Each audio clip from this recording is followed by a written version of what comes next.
소리내어서 말씀을 봉독함으로 말씀을 받겠습니다. 9장 13절입니다. 보겠습니다.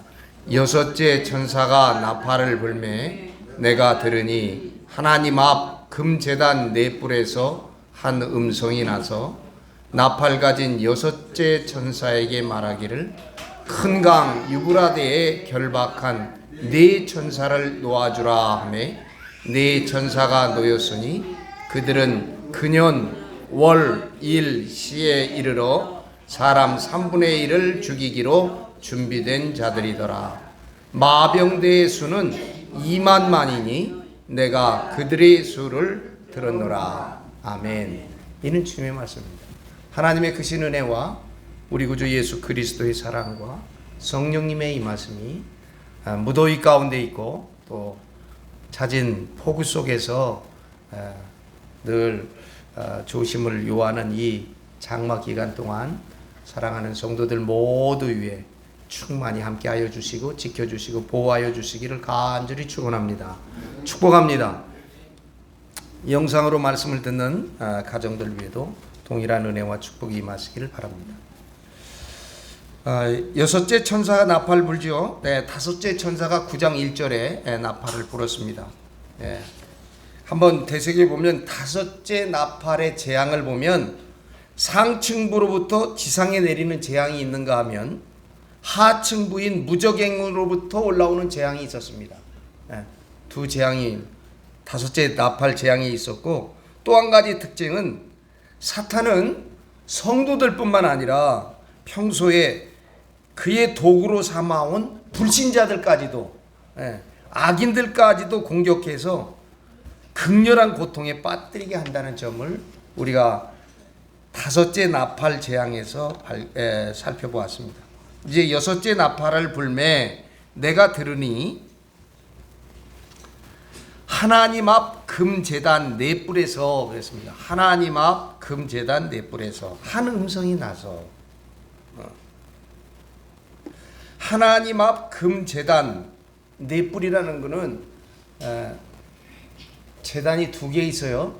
저 성소에 들어오기 전에 번제단이라고 제물을 태워야 되는 제단이 있죠. 그 제단도 끝에가 네 뿔이 이렇게 솟아 있습니다. 그게 무슨 뜻인지는 조금 이따 설명하고요. 그런가 하면 성소에 들어와서 지성소로 들어오기 바로 직전에 지성소 끝이고 지성소 이 밖에 천 밖에 보면 뭐가 있냐면 금 향단이 있습니다. 금제단, 향단. 번제단보다 작은데 금으로 싼 제단이죠. 이것도 네 뿔이 있습니다. 가에. 그리고 거기에서는 향이 살아 올라가는 거죠. 평소에는 향이 살아 오르는데 여러분 생각해 보세요.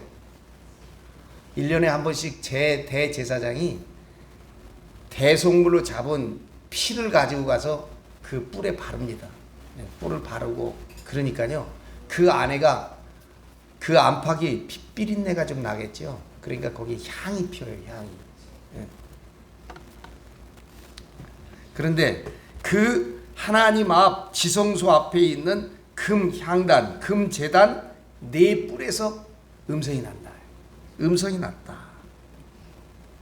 우리는 그 금 제단의 향을 성도의 기도라 그렇게 해석했습니다. 그렇죠? 사랑하는 여러분, 기도가 우리의 삶의 가장 강력한 능력인 것을 기억하시기를 바랍니다.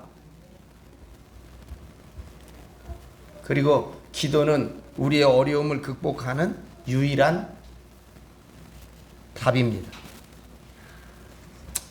손자를 저 전방에 부대에 보내놓고 우리 장로님 권사님 염려가 크실 텐데 첫 손자가 군대를 갔으니까 우리가 어떻게 할 수가 없어요. 기도해 주는 일이 가장 확실한 도움이 될 줄로 믿습니다.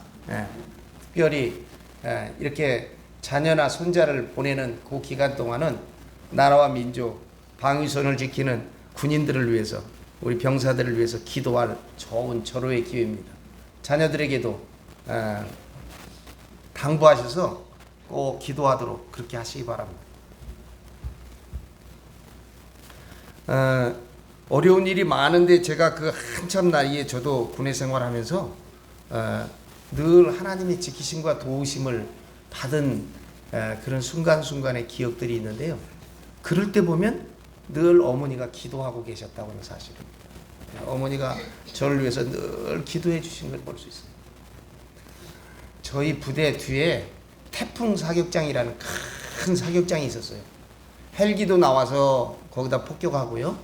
그 다음에 공중 폭격 비행기도 와서 폭격하고요. 그 다음에 보전포, 전차, 탱크, 보병 다 같이 하는 큰 사격장입니다. 산 저 위에. 그리고 밑에는 넓은 계알지가 있어서요. 높은 사람들이 거기 이쪽 건너편 언덕에 이렇게 올라와 가지고요. 올라와서 보면 그 뒤에 따라가는 병사들 행동이 다 보여요. 만약에 앞에 진흥창이 있어서 잘 엎드리고 있지 않고 우물쭈물하는 거 다 보입니다. 거기서 높은데 멀리 떨어진데도. 근데 이 보전포 합동훈련 가기 전에 벌써 저 밖에서 포를 쏘기되기 시작해요. 제가 하루는 제가 생각에 1대대인 것 같은데 1대대 뭐 한 3중대쯤 뭔 일이 있어서 거기를 가갖고 행정반에 가가지고요 아이들하고 토론을 하고 있는데 자꾸 어머니가 부르는 소리가 나요. 또 어머니가 부르는 것 같아. 귀에서 어머니가 나를 내 이름 자꾸 부르는 것 같아요. 그 이상하다. 그러니까 그 다음부터는 뭐 일에 손도 잡히지 않고 우리 어머니 면회 오셨나? 면회 오실 리가 없죠. 편찮으셔서. 그때 마장동에서 양구까지 가려면 버스 하루에 4번 있는데 4시간 걸립니다. 그 타고 못 오세요. 어머니가 오셨나? 그래서 서둘러서 아이들한테 야 다음에 이거 또 얘기하자. 그리고 거기를 갈 때 제가 자전거를 타고 왔어요. 올라올 때는 좀 언덕이어가지고 타다가 끌다가 이렇게 올라갔는데 내려갈 때는 자전거를 그냥 타면 그냥 쫙 내려가니까. 예. 그래가지고 저 교회에 있는 데를 이렇게 쭉 다 거의 내려왔는데 계속 앰뷸런스가 올라가더라고요. 208 병원에서 앰뷸런스가 막 올라가는 거예요. 이상하다. 왜 앰뷸런스가 저렇게 올라갈까? 그런데 저 있는 부대 중대에 예전에는 석탄을 많이 쌓아놨어요. 겨울에 배지가 떼려고. 행정반 바로 옆에 석탄 더미가 있어요. 그 석탄 더미에 포가 떨어진 거예요. 그 행정. 그래가지고 이 행정반이 빵 터져버린 거예요. 그 파편이고 뭐. 그래서 몇 아이가 다쳤어요. 그 아이들 실으로 지금 무전받고 208 병원에 앰뷸런스가 올라가는 거예요. 나 교회 도착하기도 전인데 교회 딱 도착해서 이 상황실에서 그때서 이제 그 1대대 3중대 그 석탄 더미에 포탄 떨어져. 그럴 수 있어요. 왜냐면 이 섹터가 잘못 맞아가지고 가다가 말고 떨어진 거니까. 그 여러 명 다쳤습니다. 그 행정반들. 나 거기 있었으면 저도 파편 맞았겠죠. 어머니가 부르더라고요. 어머니가 그 시간 기도해 주신 거예요. 늘 이렇게 든든한 마음을 가지고 삽니다. 기도가 우리의 삶의 가장 강력한 능력이 되는 줄로 믿습니다. 하나님께서도 성도의 기도를 통해서 일하시고 계시다는 것을 기억하시기를 바랍니다. 그 향단이, 그 기도의 향이 바로 성도들의 기도라고 하는 사실. 놀라운 일이죠. 거기서 한 음성이 난다. 하나님이 성도의 기도의 응답을 통해서 심판의 역사가 일어난다고 하는 사실을 기억할 수 있습니다. 속죄 제물의 피를 바르는 제단돌은 죄를 속하는 권세가 있음을 나타내는 상징입니다. 그래서 레위기 4장 25절에 보면 제사장은 그 속죄 제물의 피를 손가락에 찍어 번제단 뿔에 바르고 그 피는 번제단 밑에 쏟으라. 여러분, 향단이나 번제단이나 뿔이 4개가 이렇게 이 끝에 뿔이 나와 있는 것은 4개가 있는 것은 내수인, 사수인 땅의 인간들을 구원하기 위한 제단인 것을 우리에게 암시하고 있는 것입니다. 그 4뿔에서 한 음성이 나온다 그랬습니다. 그 4뿔에서 한 음성이 나오는 것인데 그 음성은 속죄의 음성인 줄로 믿습니다. 죄를 속죄해 주는 음성. 그럼에도 불구하고 심판을 받을 자들은, 악인들은 속죄의 피를 믿지 않는 자들이므로 이 음성은 결국 여섯째 나팔을 재촉하는 음성이 되고 말 것입니다. 사랑하는 여러분, 이 속죄의 음성, 성도들의 기도에 대한 응답인 줄로 믿으시길 바랍니다. 여러분이 늘 기도하시는 그 기도의 응답으로 하나님의 역사가, 하나님이 일하심이 우리들의 삶 속에 임하시고 그리고 역사하시기를 간절히 축복합니다. 14절과 15절입니다. 나팔 가진 여섯째 천사에게 말하기를 큰 강 유브라데에 결박한 네 천사를 놓아주라 하며. 유브라데, 이것은 강이죠. 우리가 흔히 알기로는 저 중동의 메소포타미아의 문명의 발상지가 바로 이 유프라데 강가입니다. 그런데 구약에서 유브라데는 하나님의 심판을 상징하죠. 우리가 한번 찾아봅시다. 요한계시록 지난번에도 읽었는데 17장 15절, 요한계시록 17장 15절.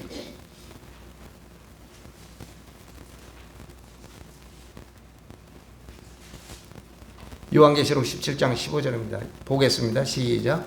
또 천사가 내게 말하되 내가 본 바 음녀가 앉아있는 물은 백성과 무리와 열국과 방언들이다. 이 강은 음녀가 앉아있는 세상을 의미한다 그랬죠.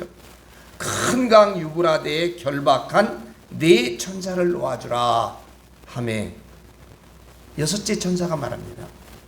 네 천사가 놓였으니 그들은 그 년, 월, 일시에 이르러 사람 3분의 1을 죽이기로 준비된 자들이더라. 이 큰 강 유브라데에 결박한 네 천사, 이 천사는요 심판을 집행하는 악한 천사들입니다. 하나님이 심판을 상징하죠. 이 천사들의 역할은 사람 3분의 1을 죽이는 것입니다. 이 밑에 보니까 이르러 사람 3분의 1을 죽이기로 준비된 자들이더라. 이 네 천사가 그런 사람이죠. 유브라데 강은 중동에 있는 지리적인 강을 의미하는 것이 아니라 그렇게 말씀드렸습니다. 이 유브라데 강은 상징적인 강으로 세계를 자본주의, 공산주의, 이렇게 자본주의와 공산주의, 백색 사상과 적색 사상을 갈라놓는 이데올로기의 강이라고 여러분이 해석할 수 있으면 좋겠습니다.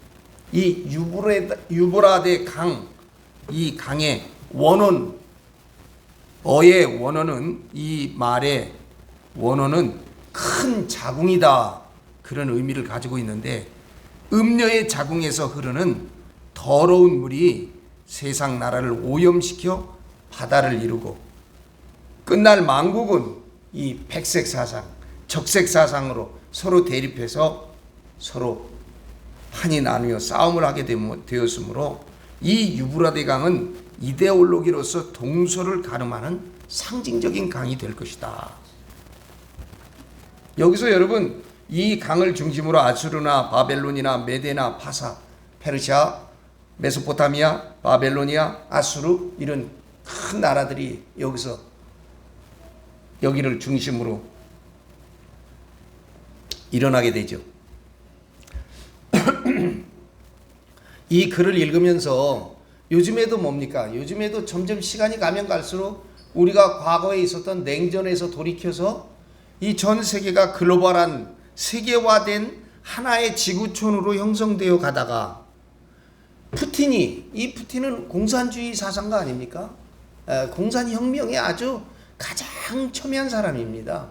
과거에 소련이 가지고 있는 그 소련의 전성기를 다시 회복하고 싶은 세계 제2강으로서 일어서고 싶은 열망을 가진 아주 공산주의 혁명분자입니다. 이 사람이 일어나갖고 지금 세계를 어떻게 만들어요? 미국과 함께 세계를 양분하고 점차 어떻게 합니까? 이데올로기로서 판을 긋잖아요. 중국 등소평 이후에 중국이라고 하는 나라가 세계 무대에 나오면서 어떻게 해요? 많은 물자를 가지고 자본주의 체계로 자본주의 사상을 가지고 자본주의를 받아들여 갖고 세계의 무역을 좌지우지했습니다. 싼 노동력을 가지고 그 많은 사람을 가지고. 그런데 어떻게 됐어요? 점차 공산화가 점차 되죠. 지금 중국을 다스리는 사람이 3연임을 하고 장기 독재를 하면서 점차 어떻게 돼요? 사상적으로 붉어지고 있지 않아요? 자본주의를 받아들여 갖고 이렇게 부흥한 중국이 점차 공산화돼 가고 있습니다. 그저께 무슨 법이 통과됐냐면요, 이제 관광 가서도 함부로 사진 찍고 함부로 말하지 말라는 거예요. 이북하고 똑같아요. 말하거나 잘못된 사진 찍으면 뭐예요? 간첩죄를 물겠다는 거예요. 간첩죄. 그건 뭡니까? 사상을 점점 통제한다는 것이죠. 뭘로? 공산 독재, 공산당 일당 독재하는 것이죠. 자꾸 이념을 강화시키고 있습니다. 북한은 더 이상 말할 것 없이 이 점차 이념이 극단적으로 이제 갈라지기 시작합니다. 미국도 그렇지 않습니다. 미국도 마찬가지죠. 미국 안에서도 이념이 지금 극단화되고 있습니다. 그 서로 미국 안에서도 자꾸 분열이 증폭되고 있어요. 그런가 하면 유럽도 마찬가지입니다. 유럽도 자꾸 우경화할 수밖에 없어요. 왜냐하면 너무 많은 이민자를 받아들이다 보니까 그 안에 살던 국민들이 반발이 있으니까 점차 글로벌하고 세계화되고 민주화하는 것을 반대하는 것이죠. 우리 챙겨야 되겠다는 거죠. 우리 민족이 중요하다는 거죠. 이 점차 이렇게 나누어지는 걸 앞으로 시간이 가면 갈수록 때가 가까워지면 가까워질수록 어떻게 이 극단화될 것이다. 이 두 이데올로기로 특히 백색 사상과 적색 사상이죠. 요한계시록 7장 1절을 한번 보십시다. 요한계시록 7장 1절. 요한계시록 7장 1절입니다. 보겠습니다. 이일 후에 내가 네 천사가 땅 네 모퉁이에 선 것을 보니 땅의 사방에 바람을 붙잡아 바람으로 하여금 땅에나 바다에나 각종 나무에 불지 못하게 하더라. 네 천사를 왜 유브라데 강에 결박시켰을까? 지금 읽은 7장 1절을 비추어 보면 땅에 불던 네 바람을 불지 못하게 했습니다. 바람을 불지 못하게 한 것은 말의 고삐를 잡아맨 것이지요. 천사를 결박한 것입니다. 여러분, 제가 처음에 우리가 저 앞전에서 뭘 했어요? 백색 사상, 바람인데 그게 말이잖아요. 흰 말이었잖아요. 흰 바람, 흰 말이 났는데 그가 어떻게 해요? 백색 사상이라죠. 그 다음엔 붉은 말이 나오죠. 붉은 바람, 이 적색 사상이라 그랬어요. 검은 말이 나와요. 검은 바람, 이걸 제가 제3세계 민족주의. 그 다음에 청황색 말이 나타납니다. 청황색 바람이 불죠. 죽음의 색깔 아닙니까? 시체 색깔 아닙니까? 이렇게 흰색, 적색, 검은색, 청황색, 이 말이잖아요. 이 말이 뭐라고 그랬어요? 바람이라고 그러지 않았습니까? 바람을 다른 말로 뭐랍니까? 사상이라고 얘기합니다. 이데올로기죠. 천사를 결박한 것은, 이 네 천사를 결박한 것은 이 이데올로기의 종언을 뜻합니다. 말의 고삐를 붙잡아 맨 것과 같은 거예요. 그 악한 천사를 결박한 거예요. 그런데 그 결박한 네 천사가 풀려나면 최후의 사상전이, 여러분, 이데올로기전이, 사상의 바람이 피보라를 일으키는 거죠. 피보라를 일으키면서 전개될 것이다 하는 것입니다.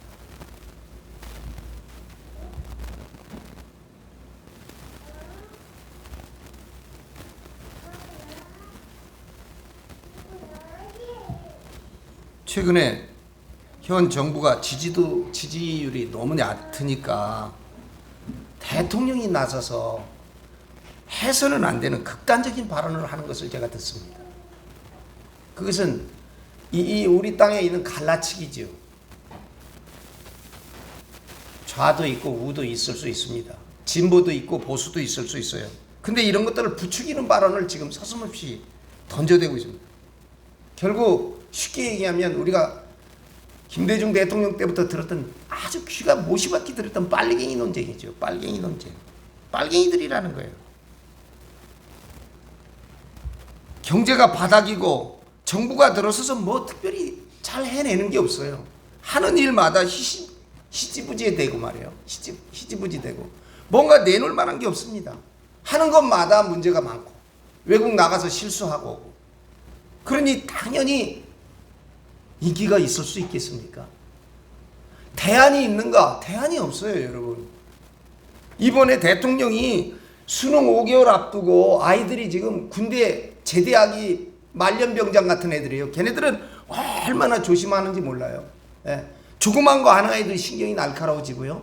예. 무슨 어디에 정보가 없을까에 막 휘둘리는 그런 아주 극히 조심스러운 시기에 대통령이 무슨 킬러 문항이라고 지난번에 기말 모의고사 본 거에 킬러 문항이 어디 있어요? 대부분 35%를 맞았다는데 킬러 문항쯤 되려면 한 10% 미만 맞아야 된다는데 제 생각은 이렇게 생각해요. 그런 킬러 문항을 죄송하지만 학교 다닐 때 현명이는 보면 알았어요. 그런 아이들이 있어요. 10% 안에 들어가는 아이들입니다. 그건 대학 교수도 못 맞춰요.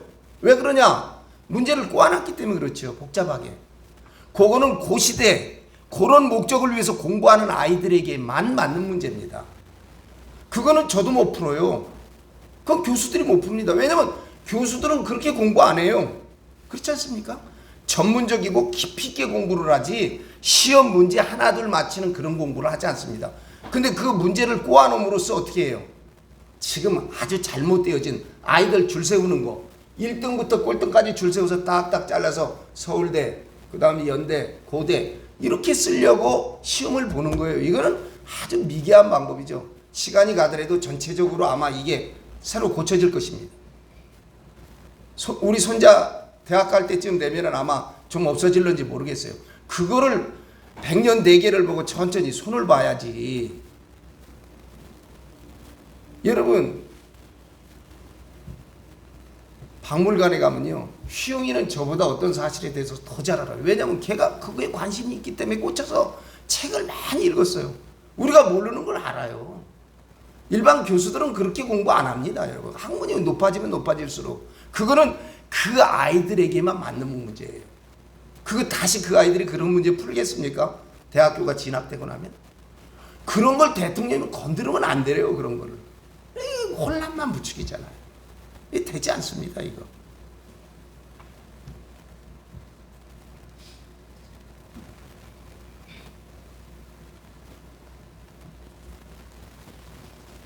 여러분 이렇게 내 바람이 풀려나면 결박이 풀려나면요 사상전 이데올로기전 이 빨갱이니 뭐니 이렇게 하는 이런 전 친일파니 이런 사상전으로 이제 아주 치달할 것입니다. 그리고 여기에는 피바람이 불 것입니다. 그 얘기예요. 그런데 더 무서운 이야기는 이런 거죠.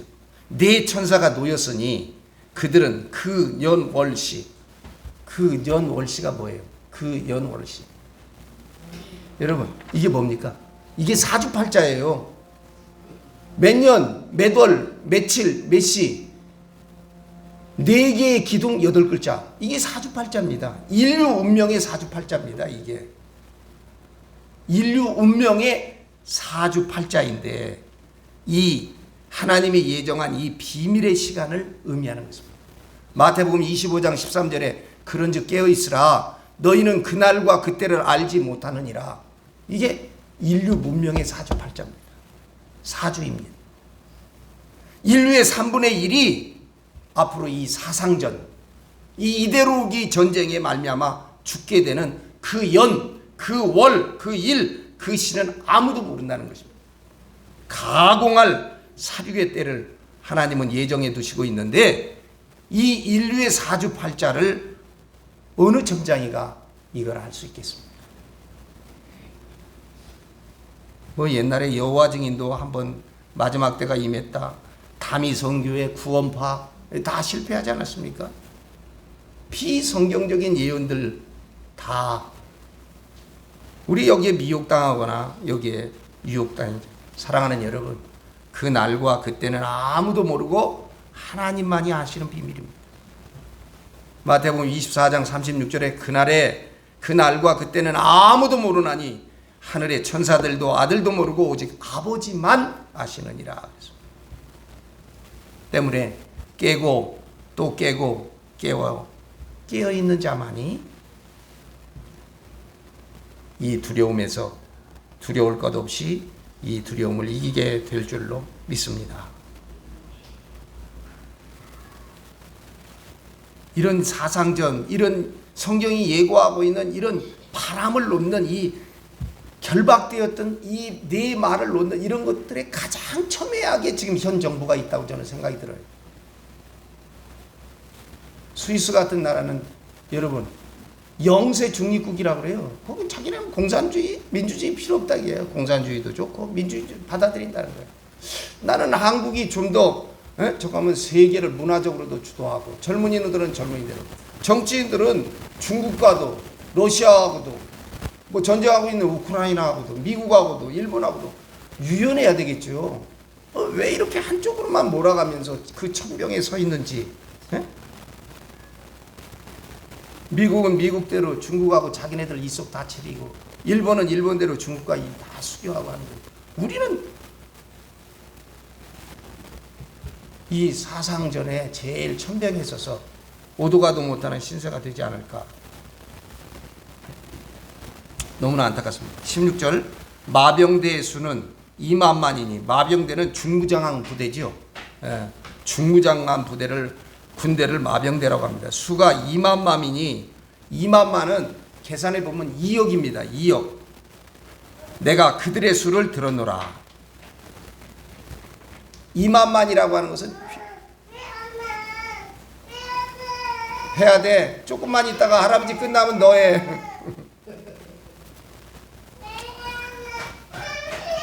많다고 하는 것을 상징적으로 나타내는 표현이죠. 여러분, 우리가 둘이라는 숫자가 과히 은혜롭지 않은 숫자인 것을 여러 번 말씀드렸어요. 분리의 수다, 제가 그렇게 말씀드렸는데, 2를 만수인 열로 4번 곱하고 그것을 다시 만으로 곱하면 2만만이 됩니다.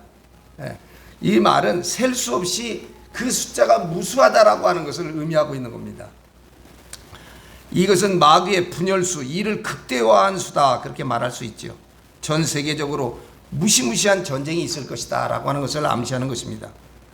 여러분, 마병대는 오늘날의 전투로 보면, 현대전의 개념으로 보면 전차군단과 기갑부대라고 말할 수 있습니다. 전차군단과 기갑부대가 주로 쓰는 것은 화학전입니다. 화학전. 이 화학전을 전개하면 그것은 처절한 거죠. 뭐 그 일대에 있는 사람은요, 총알 안 맞아도 다 그 화학전에 넘어지는 것이죠. 80억 인구가 넘는 인류 가운데 이 사상전에, 이 사상의 바람, 이데올로기의 바람을 타고 미쳐 날뛰는 광신자들을 2억이라고 하는 수로 상징화하고 있습니다. 여러분, 이 마지막 때에 인류는 이제까지 상상하지도 못한 큰 전쟁에 휘말리게 될 것이다. 그렇게 지금 6째 천사가 우리에게 예고하고 있습니다. 그러므로 마태복음 25장 13절에 말씀하는 거죠. 그런즉 깨어 있으라. 아멘. 우리는 그날과 그 때는 알 수 없습니다. 그러나 늘 깨어 있으므로 하나님의 때가 가까이 오고 하나님의 역사와 인류의 종말이 가까우는, 제가 말씀드렸잖아요. 인류 종말의 사주, 그날 그 연 근월 그시, 그때는 아무도 알기 못하기 때문에 우리는 깨어 있어야 한다. 그 상황이 아무리 처참하고 우리의 현실이 처참할지라도 하나님 앞에 깨어 있는 자, 회개하는 자는 하나님의 구원과 보호하심이 그 안에 있다 하는 것을 기억하면서 오늘 말씀을 마치겠습니다. 기도하겠습니다. 영원하신 생명과 구원의 하나님, 길과 진리와 생명의 빛으로 우리를 구원하여 주심을 감사합니다. 주님의 대속의 십자가 보혈로 우리의 죄짐을 풀어주시고 성령의 권능을 주시어 주님 말씀에 순종하는 믿음을 주시옵소서. 예수 그리스도의 이름으로 기도합니다. 아멘.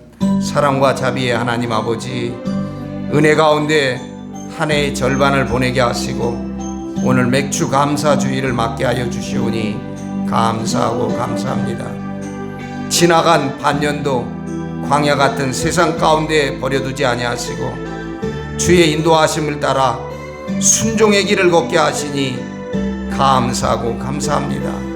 언제나 길과 진리와 생명의 주님을 따라 나가는 믿음의 저희들이 되도록 주님 구별하여 주시옵소서.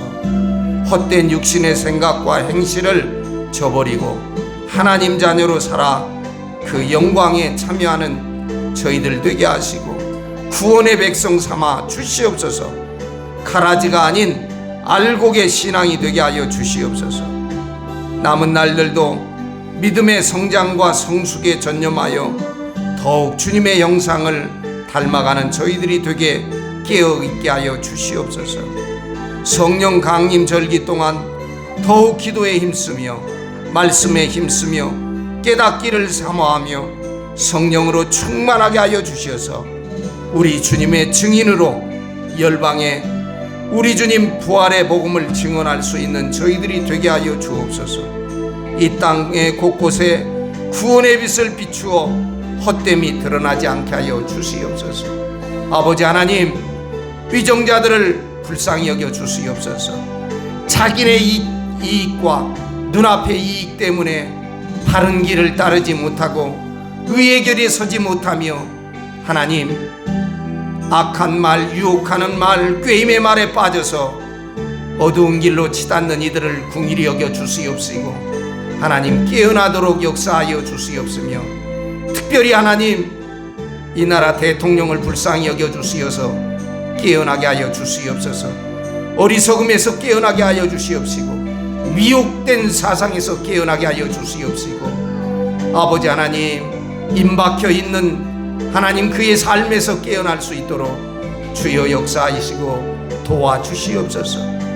저들을 불쌍히 여겨 주시옵소서. 우리 주님 예수 그리스도의 이름으로 간절히 기도드리옵나이다. 아멘.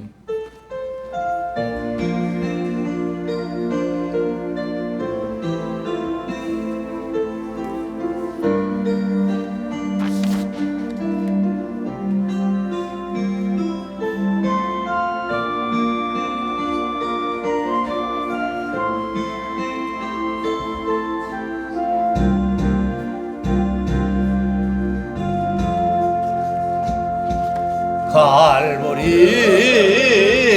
십자가에